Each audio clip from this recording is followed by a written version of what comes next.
Por favor, saquen sus notas del mensaje. Yo estuve enseñando toda la semana anterior, en una conferencia de adoración, la conferencia de líderes de alabanza en la ciudad de Kansas, como lo hago en diferentes ocasiones durante el año. Y regresaba a casa el viernes, de Kansas, haciendo escala en Dallas, como a la 1 de la tarde, y recibí un correo electrónico de Rick diciendo: oye, buddy, cambié de opinión, ¿tienes algún mensaje? Así que aquí estoy y estas son tus notas. Y como verás, hay solamente un espacio para llenar. Así que esto será fácil para ti, porque el espacio para llenar es tu nombre. Espero que sepas tu nombre, porque es parte del título del mensaje. Cuando suceden cosas malas, y escribes tu nombre aquí. Así que toma un bolígrafo y escribe tu nombre en la parte superior de tus notas. Cuando suceden cosas malas a Juan, cuando suceden cosas malas a Jorge, cuando suceden cosas malas a Susana o cualquiera que sea tu nombre, escríbelo allí, porque de eso hablaremos el día de hoy. Si alguna vez has estado en una de esas temporadas donde parece que tu vida se está rompiendo a pedazos y no puedes descubrir el porqué. Ahora, muchas veces nos encontramos en algún tipo de problemas o enfrentando retos, y si somos honestos con nosotros mismos y vemos lo que ha estado ocurriendo y decimos: bien, probablemente he tomado algunas decisiones tontas y probablemente merezco lo que estoy atravesando, si soy honesto conmigo mismo. Pero hay otros momentos cuando suceden cosas malas sin una buena razón. ¿Saben de lo que estoy hablando? ¿Alguna vez les ha pasado algo malo sin una buena razón? Te has estado portando bien, tratas de hacer lo correcto, tratas de vivir de la forma que Dios quiere que vivas, obedeciendo la palabra de Dios, adorando al Señor, leyendo tu Biblia. Este mensaje, este fin de semana, tiene un significado especial para mí. Tal vez me estoy hablando a mí mismo, porque esta mañana, mientras estaba aquí predicando en el servicio de las 9 de la mañana, alguien golpeó mi automóvil en el estacionamiento. Algo malo ocurrió sin una buena razón, ¿sí? Yo estoy haciendo lo correcto. Y eso ocurrió. De eso estoy hablando, de cuando haces lo correcto, estás siguiendo al Señor y ocurre algo malo. Y tú dices: no, no lo entiendo, Dios, ¿por qué ocurrió esto? ¿Por qué lo permitiste? ¿Dónde estás en todo esto? ¿Acaso no te importa lo que está sucediendo? Y si estás en una de esas temporadas, sabes, lo de mi automóvil no es tan importante, ¿cierto? Eso se arregla.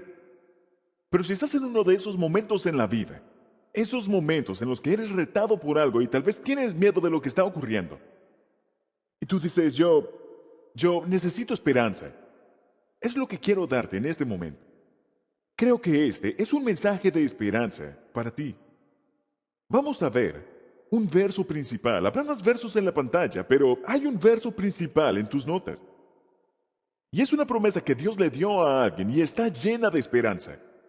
Así que veremos ese verso y luego retrocederemos un poco y veremos la historia. Veremos el contexto en el que esa promesa fue dada en las Escrituras, porque es importante que veamos el contexto de las cosas. De otra forma, sacamos las cosas de contexto. ¿Alguna vez lo han hecho contigo? ¿Te gusta? No creo que a Dios tampoco le guste. Así que no vamos a sacarlo de contexto y vamos a ver el trasfondo de esta promesa y cómo podemos aplicarla a nuestra vida. Ahora debo advertirte que voy a repetir las cosas muchas veces. Debo advertirte que repetiré las cosas muchas veces. Y no es porque no tenga suficientes cosas que decir. La razón por la que repetiré mucho es porque algunas veces necesitamos escuchar algo más de una vez para permitir que penetre. Y si somos honestos con nosotros mismos, somos un montón de cabezas duras, ¿no es así? Y algunas veces hay que golpear fuerte para que entre en nuestra cabeza esta verdad que Dios quiere que oigamos. Porque tenemos todas estas defensas y todas estas formas de ver y de pensar. Y Dios tiene que romper, y algunas veces Él tiene que abrir un hoyo en la pared para que la verdad entre en nuestras mentes. Antes de que yo estuviera aquí en Saddleback, yo solía hablar para una organización de hombres llamada Cumplidores de Promesas en los 90 y llenábamos estadios de fútbol con 60 o 70 mil hombres. Y yo hablé de estas cosas con el equipo de Cumplidores de Promesas. Cumplidores de Promesas fue iniciada por un entrenador de fútbol, un hombre llamado Bill McCartney. Y el entrenador Mac, como lo llamábamos, era el entrenador principal para el equipo de los Búfalos de la Universidad de Colorado. Él fue nombrado como el mejor entrenador de los Estados Unidos. Llevó su equipo a un campeonato nacional. Y estoy convencido de que no hay nadie, y yo he escuchado a grandes personas, a grandes oradores, y sé sobre qué plataforma estoy parado, pero aún así puedo decir que no hay nadie en el mundo que sepa cómo motivar a los hombres mejor que el entrenador Bill McCartney. Así que alguien le preguntó una vez, ¿y cuál es su secreto? Entrenador, ¿cómo lo hace? Él dijo, para hablarle a los hombres es realmente muy sencillo. Dijo, eso es lo que haces, les dices una vez, y luego les vuelves a decir, y luego se lo repites 1000 veces más. Y así es como le enseñas algo a los hombres. Es por eso que tengo que repetirlo. Porque eso es verdad, creo, para todos nosotros. Necesitamos escuchar más de una vez. Así que vemos el versículo del día de hoy. Estará en la pantalla. Y esto es lo que dice la Biblia. El Señor será la seguridad de tus tiempos. Te dará en abundancia salvación, sabiduría y conocimiento. El temor del Señor será tu tesoro. Ahora, este versículo fue una promesa que le fue dada a un buen hombre que estaba pasando un mal momento. Su nombre era Ezequías. Y él era el rey del reino del sur de Israel, el reino de Judá. Y él era un hombre que estaba haciendo todas las cosas correctas de la forma correcta ante Dios. Y aún así él se encontraba bajo el ataque de un enemigo que era demasiado poderoso para que él pudiera enfrentarlo por su cuenta. Así que Ezequías estaba enfrentando una crisis, no solo una crisis personal en su liderazgo, era una crisis nacional. El destino de su pueblo estaba en sus manos. El peso del mundo estaba sobre sus hombros. Y si él cometía un error o si daba un solo paso en falso, todo estaría terminado. Leemos acerca de este hombre y encontramos que él fue uno de los grandes reyes de Israel. Ahora, la Biblia nos cuenta cuando leemos en Primera y Segunda de Reyes y Primera y Segunda de Crónicas, donde lees todos estos nombres que no puedes pronunciar. Encontramos que habían reyes que uno era un buen rey, luego el otro era un mal rey, luego el otro era un buen rey, luego el otro era un mal rey. Y era algo así como ir por ciclos. Pero en este caso, Ezequías era uno de los buenos. Se convirtió en rey a los 25 años. ¿Lo imaginas? Tener 25 años y ser el rey de una nación. Y en su primer trabajo como rey, él llevó a su pueblo a un gran avivamiento. Volvieron sus corazones al Señor. Se deshicieron de sus ídolos, de la adoración falsa, y volvieron su corazón a Dios. De hecho, la Biblia dice que él lideró una celebración de Pascua como nunca antes se había visto en 250 años. Así que Ezequías era uno de los buenos. Quiero que veamos un pasaje que describe algo acerca de su vida. Está aquí en la pantalla, eso es lo que dice la Biblia. Ezequías puso su confianza en el Señor, Dios de Israel. No hubo otro como él entre todos los reyes de Judá, ni antes ni después. Se mantuvo fiel al Señor y no se apartó de él, sino que cumplió los mandamientos que el Señor le había dado a Moisés. El Señor estaba con Ezequías y por tanto, éste tuvo éxito en todas sus empresas. Ahora tú lees la descripción de esa vida y piensas, esa suena como una buena vida. Eso suena como el tipo de persona que yo quisiera ser. Alguien que todo lo que yo toque, yo tenga éxito porque Dios me está bendiciendo. Suena como el modelo para el estilo de vida cristiano. Suena como el tipo de vida que está libre de problemas. Pero mira el siguiente verso en la pantalla. Después de que Ezequías llevó a cabo fielmente este trabajo, Sennacherib, rey de Asiria, invadió Judá. Ahora, permítanme hablarles de Sennacherib por un momento. Sennacherib, qué nombre más bonito. Con un nombre así, entiendo por qué era tan gruñón. Sennacherib era el líder mundial que dominaba en sus días. Y Asiria era la potencia mundial que dominaba el mundo. Y los asirios estaban en el proceso de conquistar a todas las naciones de alrededor. Y lo que hacían cuando llegaban y tomaban un país, ellos no solamente ocupaban ese país, ellos tomaban a todas las personas de ese país y luego las dispersaban por todo su imperio, y así hacían que las personas perdieran su nacionalidad. Y los asirios ahora amenazaban con hacer lo mismo con el reino de Judá. Ahora vemos a menudo en las Escrituras que cuando el pueblo de Dios le desobedecía, Él permitía que sus enemigos se levantaran y vinieran en su contra, porque él quería que el corazón de su pueblo regresara a Dios. Pero en este caso, ellos ya estaban adorando al Señor. Ellos ya estaban haciendo todo lo correcto. Podrías decir que se estaban portando bien. No habían hecho nada para merecer esto. Pero ahora los asirios habían rodeado Judá. De hecho, Jerusalén estaba rodeada. Eran superados numéricamente y no tenían esperanza de ningún tipo de victoria militar.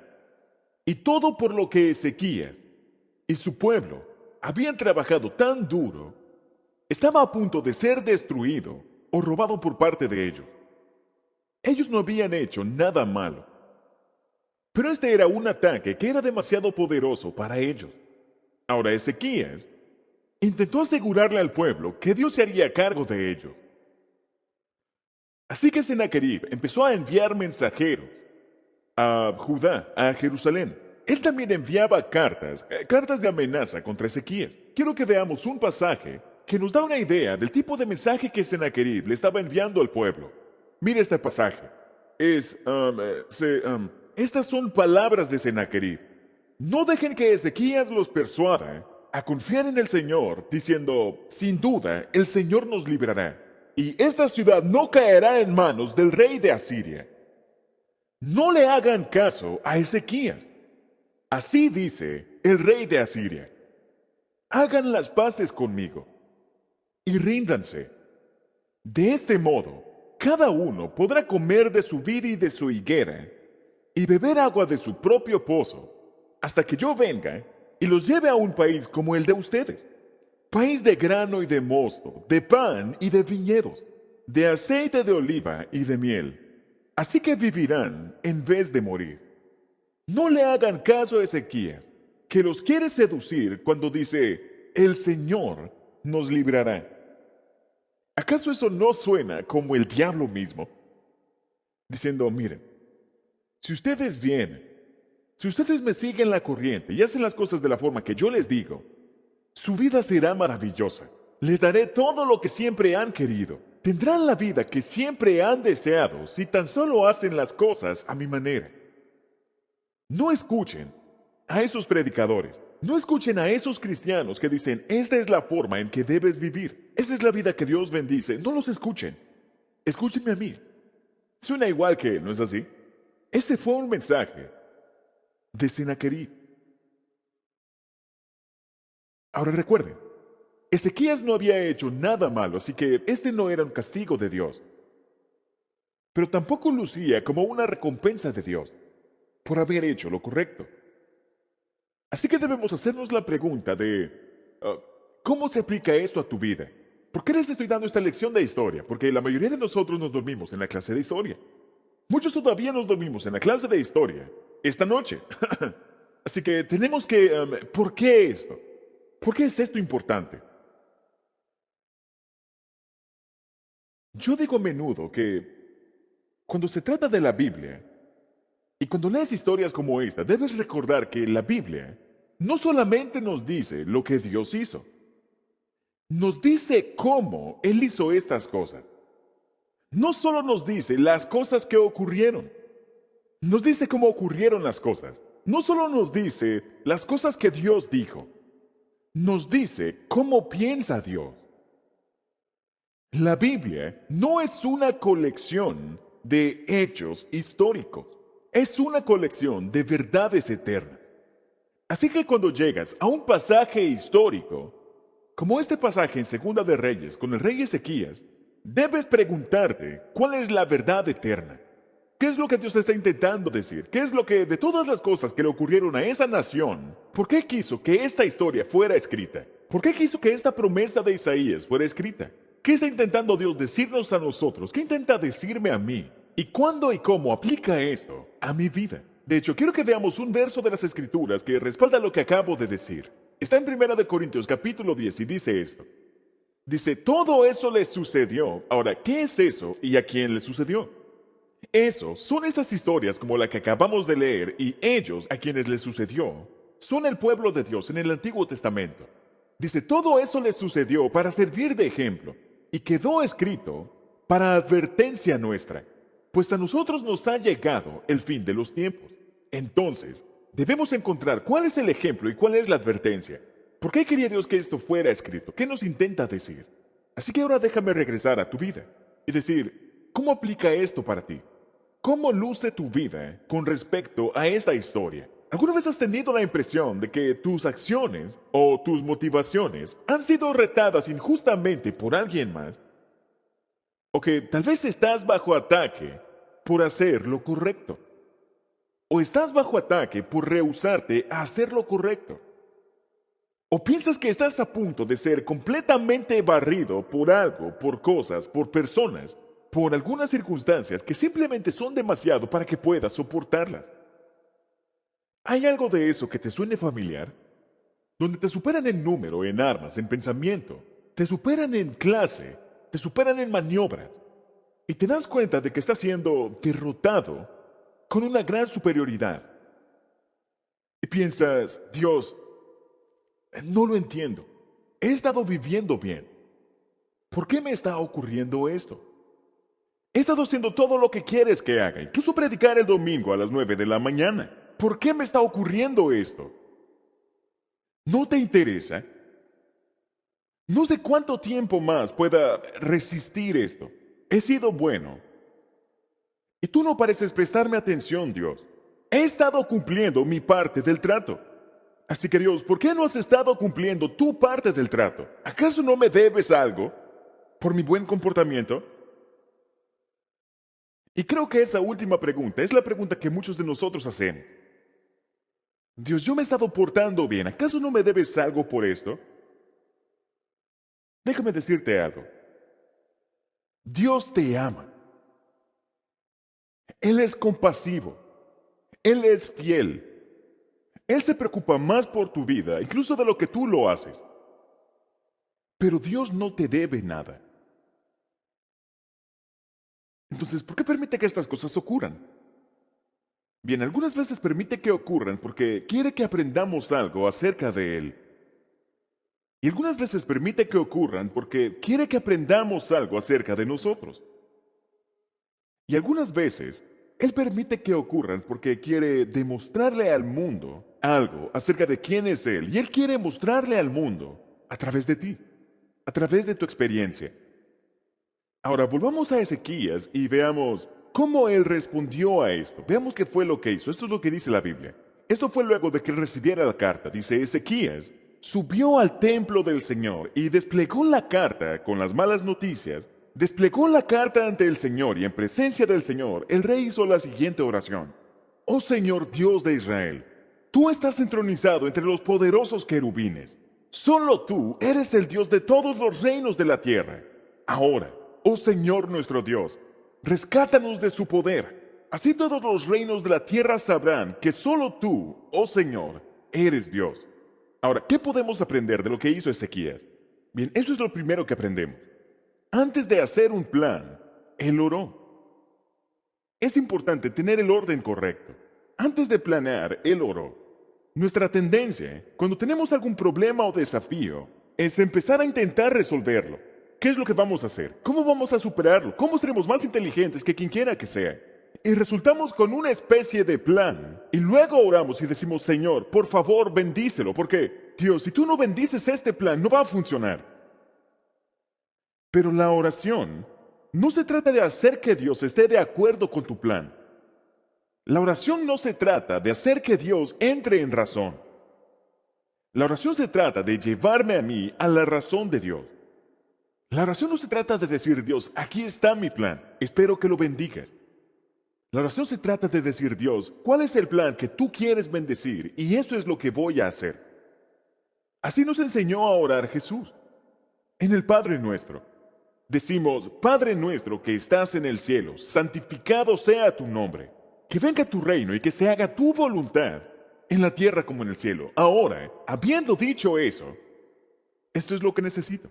Necesito el pan diario, necesito provisión, necesito protección. Y le presentas tu necesidad, pero empiezas diciendo, Señor, yo quiero que tu nombre sea honrado primero y quiero saber lo que tú quieres hacer antes de decirte lo que quiero hacer. Y luego él termina la oración, justo donde empezó, glorificando el nombre de Dios. Esa es la forma de orar de Ezequías. Vemos nuevamente su oración. Esto es lo que dice. Comienza con adoración, diciendo: Oh Señor, Dios de Israel, tú estás entronizado entre los poderosos querubines. Solo tú eres el Dios de todos los reinos de la tierra. Así que él empezó con alabanza. Solo tú eres el Dios de todos los reinos de la tierra. Les diré por qué es tan importante. Porque en esos tiempos, cuando una nación derrotaba a otra nación, no eran solamente ejércitos físicos derrotando a otro ejército. La gente veía eso como un dios derrotando a otro dios. Sennacherib y los asirios dijeron: ningún otro dios ha podido hacernos frente. Así que Ezequías ora y dice: solo tú eres el Dios de todos los reinos de la tierra. Así que él comienza con alabanza, declarando quién es Dios. Y luego dice: ahora, oh Señor nuestro Dios, esta es nuestra necesidad, rescátanos. ¿Por qué? Él no dice: rescátanos para que yo pueda ser el héroe. Él no dice: rescátanos para que nuestro pueblo pueda vivir en paz y felices por siempre. Él dice: rescátanos, y así todos los reinos de la tierra sabrán que solo tú, oh Señor, eres Dios. La meta principal de la oración de Ezequías era que el nombre del Señor fuera glorificado. Y esa debe ser también la forma en que oremos, sin importar nuestra necesidad o cuánto tiempo le hayamos pedido eso al Señor. Debe ser en el contexto de adoración. Debemos decir: Dios, no importa lo que cueste, quiero que tu nombre sea glorificado. Muéstrame cuál es tu plan y haré lo que tú quieres. Entonces así nos enseña a orar. Ahora, volvamos al versículo tema del día de hoy. Ahora, les he dado un trasfondo de lo que está ocurriendo, y es en este contexto de una crisis nacional. Es en este contexto de un tiempo de miedo y temor y desesperación, de un reto desconcertante que es demasiado grande para que un hombre lo enfrente. Y en esa situación, Dios envía a un hombre llamado Isaías. Isaías era el profeta de la nación. Y Dios envía a Isaías, el líder espiritual de la nación, a Ezequías, líder político de la nación, y lo envía con un mensaje para el pueblo de Dios. Y este mensaje, de hecho, encierra varios capítulos del libro de Isaías. Cuando lees Isaías y lees todas estas promesas y todas estas profecías, mientras toman lugar en el contexto de ese momento en el que los asirios estaban viniendo en contra del pueblo de Judá. Y Dios envió varios mensajes que puedes leer en ese libro. Pero este en particular es el que estamos viendo el día de hoy, Isaías 33:6. En esencia, lo que Dios dice con todo esto, lo que le dice a Ezequías y al pueblo, Él les dice: yo sé lo que están atravesando, y yo sé cómo se sienten. Pero ustedes no tienen que tener miedo, porque yo he escuchado su oración. Y luego Dios les da una promesa magnífica de liberación a su pueblo. Y es en este contexto de cosas malas que le ocurren a un hombre bueno con abrumadoras posibilidades negativas en su contra. Y en ese contexto, Dios hace esta promesa. Así que veamos nuevamente la promesa.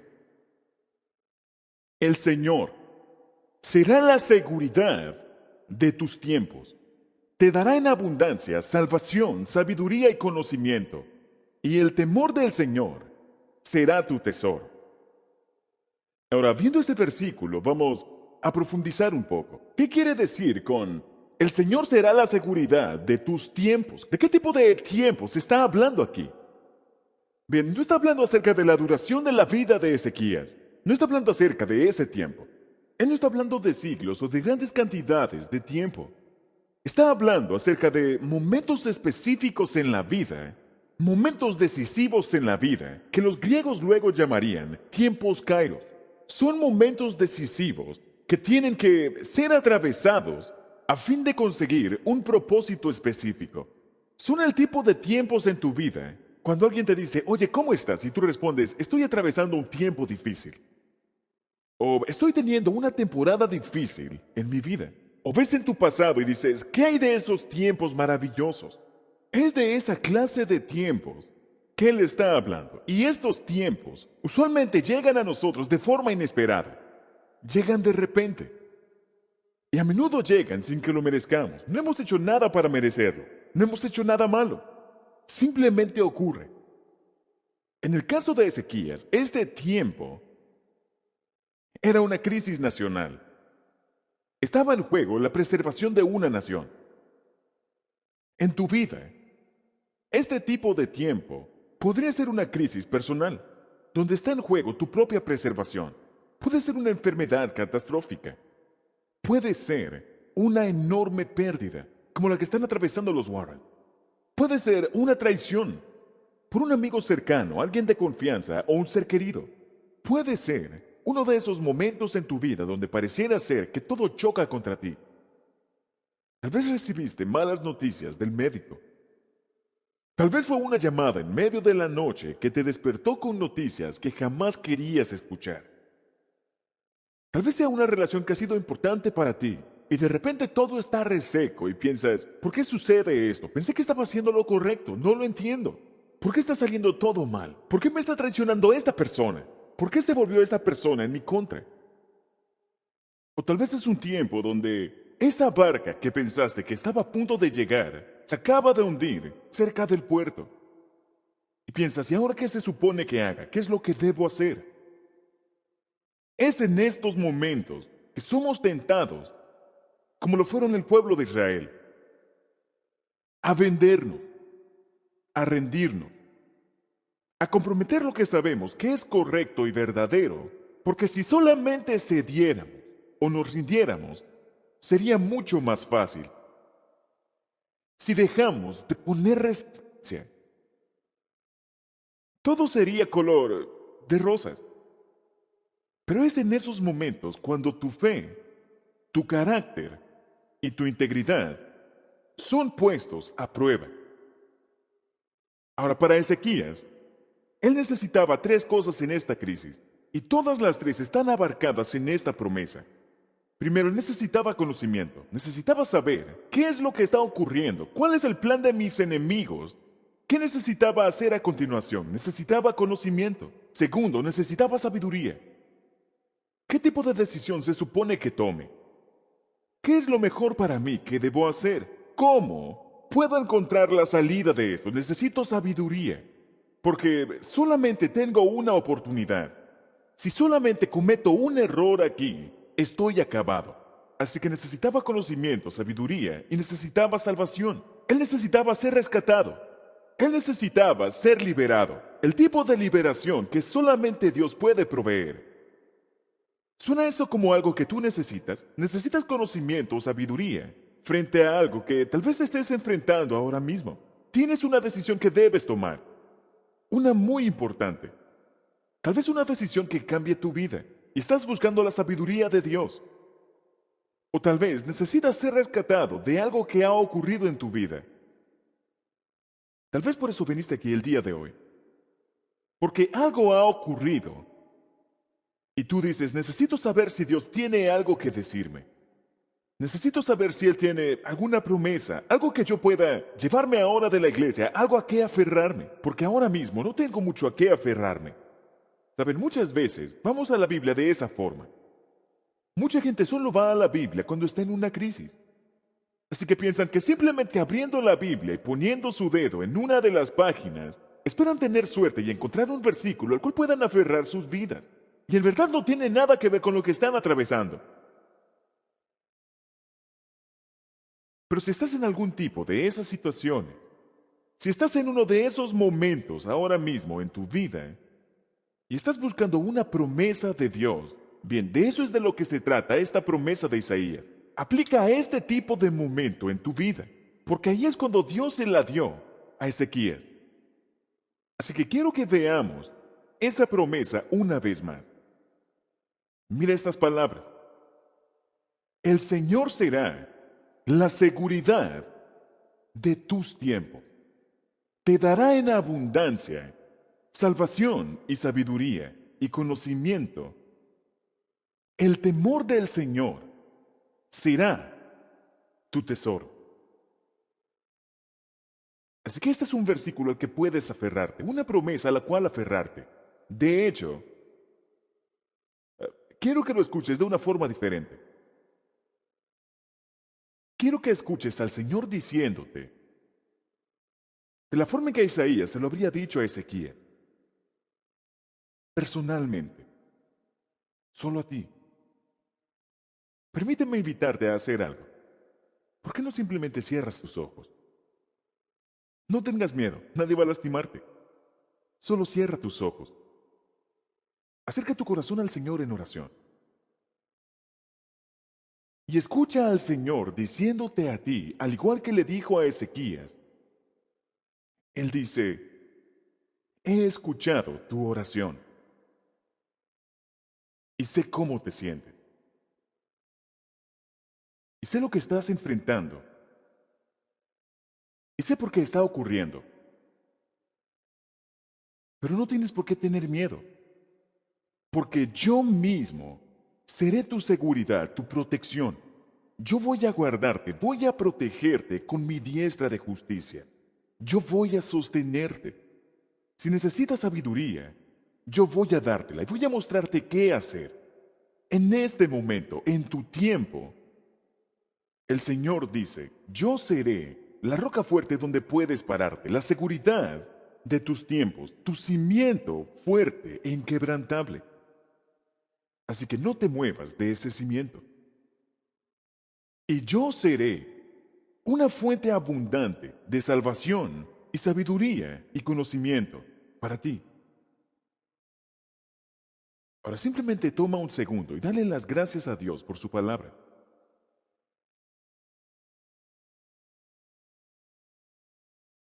Así que si Dios te está dando una promesa donde entendemos el contexto, que es un regalo para ti. Y ahora necesitamos abrir este regalo, quitarle un poco la envoltura. Cuando Él dice, te daré en abundancia salvación, ¿de qué está hablando allí? Bien, es importante conocer el significado de la salvación en las Escrituras. La salvación no solamente significa que tus pecados son perdonados para poder ir al cielo. La salvación tiene un significado más amplio que solamente eso en las Escrituras. La salvación significa aliviarte de algo que está constringiéndote o confinándote y darte espacio para respirar. La salvación también significa cambiar la escasez en abundancia. Y la salvación en las Escrituras significa traer libertad de la angustia. Permítanme repetirlo porque veo a muchos de ustedes escribiéndolo. Significa aliviarte de algo que te está constringiendo o confinando para que tengas espacio para respirar. Significa tornar la escasez en abundancia. Y significa traer libertad de la angustia. Déjame preguntarte, ¿te encuentras en un espacio reducido, estresado, ansioso, con la espalda contra la pared y ni siquiera puedes respirar en paz? Dios dice, yo seré una fuente abundante de salvación. Haré un espacio amplio para ti y te daré espacio para respirar. Yo haré un camino donde no hay un camino. O te estás quedando corto, de frente a algún reto abrumador, y tú simplemente no tienes lo que se necesita para terminar el trabajo, para encontrar la salida de esto. Estás enfrentando escasez de recursos. Dios dice, yo seré una fuente de abundancia para ti. Yo voy a ser tu suficiencia. Yo proveeré para ti. O tal vez parece que simplemente no puedes respirar. Y cada palabra que dices, una tras otra, está equivocada. Estás a punto de renunciar. Dios dice, yo seré una fuente abundante de salvación. Te daré libertad en medio de tu angustia.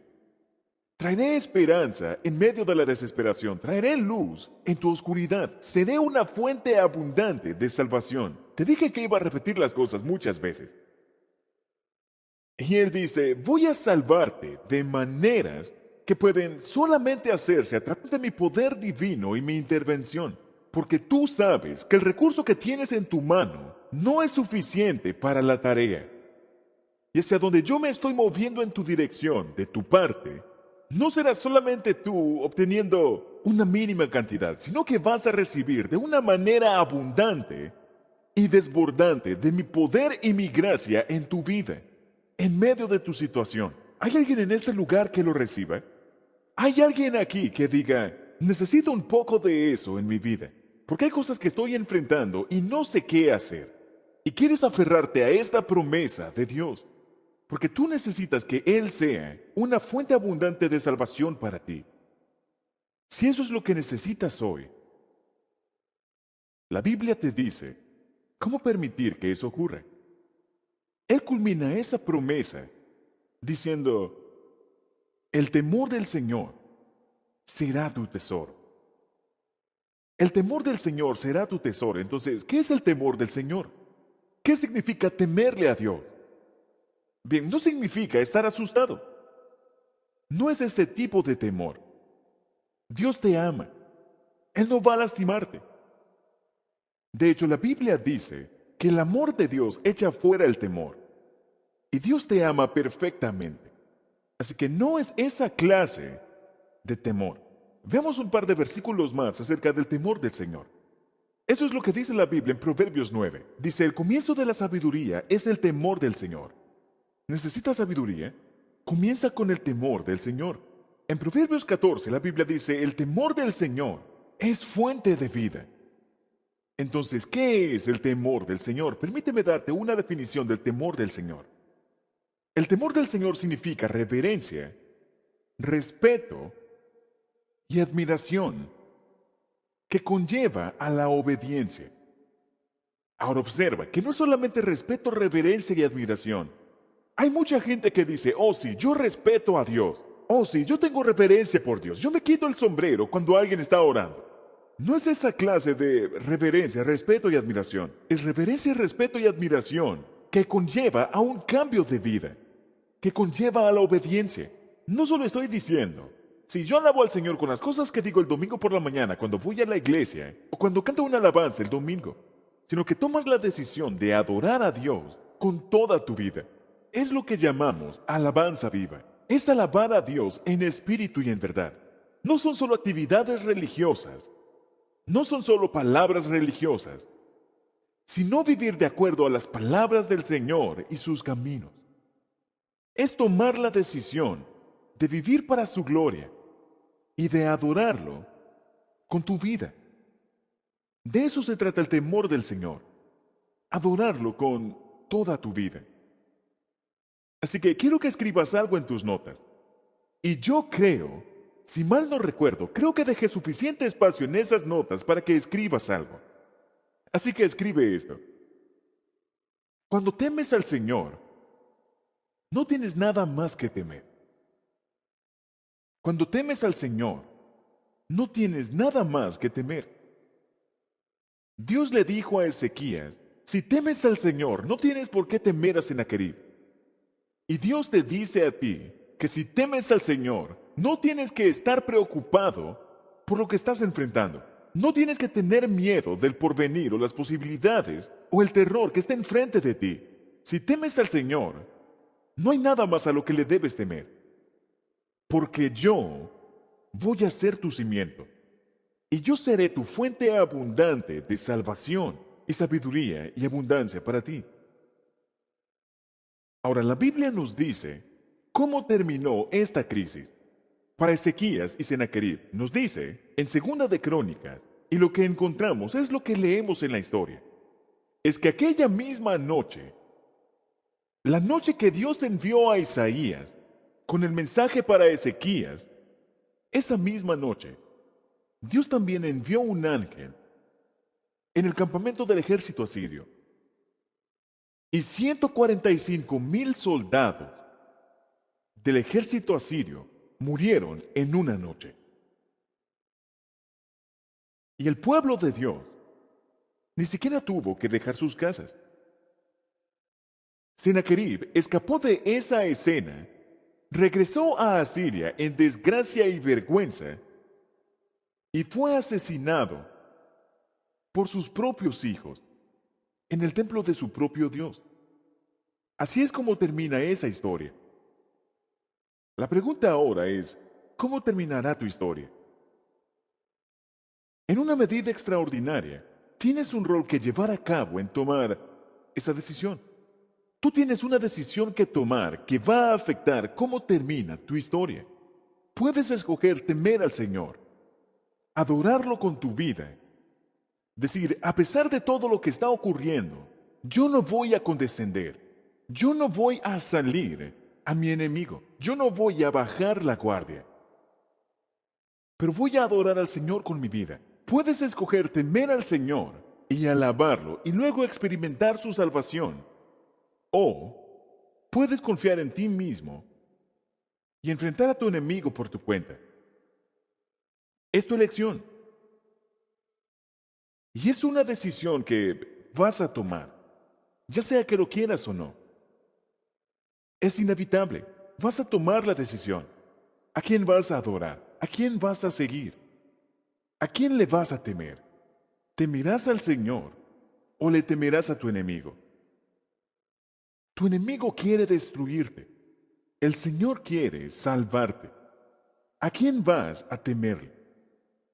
El temor del Señor, dice, será tu tesoro. Alabar al Señor es la llave que nos libera y que nos rescata, la que nos da esta abundancia de salvación. Alguien aquí necesita ser rescatado de algo. Alguien aquí necesita sabiduría ahora o conocimiento de algo que está ocurriendo. Alguien aquí necesita un cimiento firme sobre el cual pararse porque parece que te estás hundiendo sobre la arena. Alguien aquí necesita a Jesús ahora. Dios dice, el temor del Señor va a ser tu tesoro. En tu tiempo de angustia, adóralo. En tu tiempo de temor, adóralo. En tu tiempo de duda o de confusión, adóralo. Allí es cuando adoras a Dios. No adoras a Dios luego de que el problema ha terminado. El temor del Señor es adorarlo en medio de todo. Verás, todo el mundo puede adorar al Señor cuando la vida es maravillosa y feliz. Pero la verdadera adoración es cuando tomas la decisión de vivir en el temor del Señor, cuando todo a tu alrededor se está derrumbando. Todo el mundo puede alabar al Señor cuando tiene un montón de dinero en el banco. Pero el temor del Señor es adorar a Dios cuando no tienes 2 centavos en tu bolsillo. Todo el mundo puede alabar a Dios cuando tiene una excelente salud. Pero el temor del Señor es decidir alabar al Señor cuando recibes esa llamada telefónica que no querías recibir. El temor del Señor es la clave para este tesoro. Y es una decisión que cada uno de nosotros debe tomar. Y cuando decidimos vivir en el temor del Señor, Dios dice, y mira nuevamente su promesa, no solamente dice que tendrás un lugar donde estar seguro, dice, yo mismo voy a ser tu seguridad. No solamente recibes salvación, lo recibes a Él. No solo recibes sabiduría, lo recibes a Él. No recibes solo conocimiento, lo recibes a Él. No recibes solamente un poco de agua, recibes todo el pozo. Pero el temor del Señor, viviendo tu vida, es un acto de alabanza ante el Señor. Vivir de acuerdo a su palabra y sus caminos es la clave para ese tesoro. Y ese es el por qué la alabanza es tan importante para tu vida. Especialmente cuando estás en uno de esos momentos, una de esas temporadas.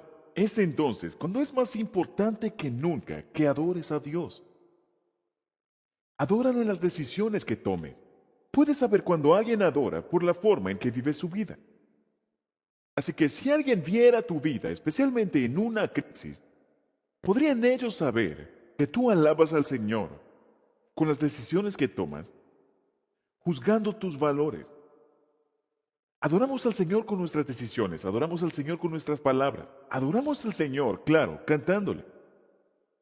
Adoramos al Señor, porque la adoración es lo que abre las compuertas de la provisión de Dios. La adoración te coloca a ti en el río de la gracia de Dios. Entonces terminaremos el mensaje de esta manera. Vamos a terminar cantando una canción de adoración como congregación. Vamos a cantarle al Señor esa canción, Te bendeciré. En buenos y malos tiempos, Señor, te bendeciré. Necesitamos cantar juntos esa canción. porque debe ser verdad en nuestras vidas. Pero antes de que cantemos, quiero darte la oportunidad de hablar con Dios sobre lo que está en tu mente. Quiero darte la oportunidad para hacer lo que hizo Ezequías. La Biblia dice que él fue y él presentó esa carta. Dice que él desplegó la carta ante el Señor, las malas noticias, y dijo, estos son los detalles, Dios. Quiero darte también la oportunidad para que hagas eso. Sin importar lo que sea que estés enfrentando, cualquier reto que esté ocurriendo en tu vida, donde sea que necesites que Dios se te presente en realidad, quiero darte la oportunidad de que le presentes eso al Señor, así que vamos a orar así. Primero quiero guiarte en oración. Me gustaría que alcemos nuestras manos, porque es una demostración de algo que está ocurriendo en nuestros corazones. Sabes, la Biblia dice que cuando levantas tus manos, levantas tu corazón. Por eso, muchos de nosotros alzamos las manos cuando le cantamos. La Biblia dice que cuando alzas tus manos, alzas tu corazón al Señor. Y cuando te postras, postras tu corazón ante Él. Estas son demostraciones físicas de una realidad espiritual. Así que cuando oramos así, cuando tenemos las manos abiertas frente a nosotros, a la altura de tu cintura, con las manos abiertas, es como decir, Señor, aquí están mis cosas, esta es mi carta, esto es lo que está ocurriendo. Y le presentas tu petición al Señor. Te guiaré en una oración y luego te pediré que pongas tus palmas hacia abajo, así. Y eso simboliza que simplemente lo estoy dejando ir. Se lo traje a Dios y no quiero llevármelo de regreso. Se lo traje al Señor y ahora tengo que soltarlo. Lo estoy depositando en sus manos para que sea hecha su voluntad. Y nuevamente pon tus palmas hacia arriba como en señal de recibir la gracia de Dios para nosotros. Oramos juntos. Está bien, solo cierra tus ojos. Si no te sientes cómodo haciéndolo de tus manos, está bien, no tienes que hacerlo. Pero quiero animarte a que intentes esto. Con tus manos abiertas ante el Señor. Y mientras oro, permite que mis palabras sean tus palabras. Di, Padre, primero como Ezequías, quiero iniciar mi oración alabándote. Solo tú eres Dios. Eres el Dios de toda la tierra. Eres el Creador. Tú eres mi proveedor. Eres mi Salvador, mi consejero. Tú eres mi amigo. Y quiero adorarte como mi Rey, como mi Dios. Te adoro, Señor.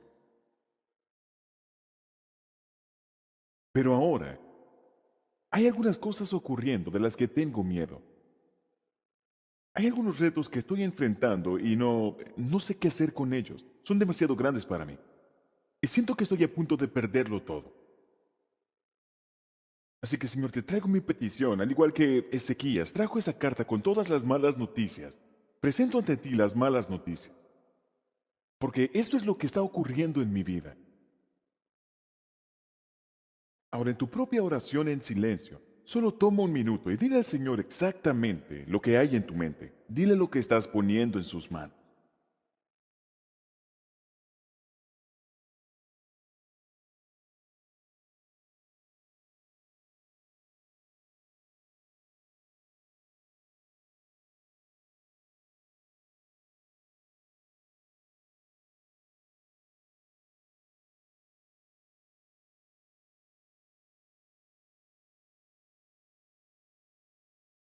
Ahora pon tus palmas hacia abajo y solo di, Señor, sé que puedo confiarte con estas cosas, así que ahora te las entrego, las suelto, te las doy a ti y oro que venga tu reino y que se haga tu voluntad en mi parte de la tierra, al igual que en el cielo.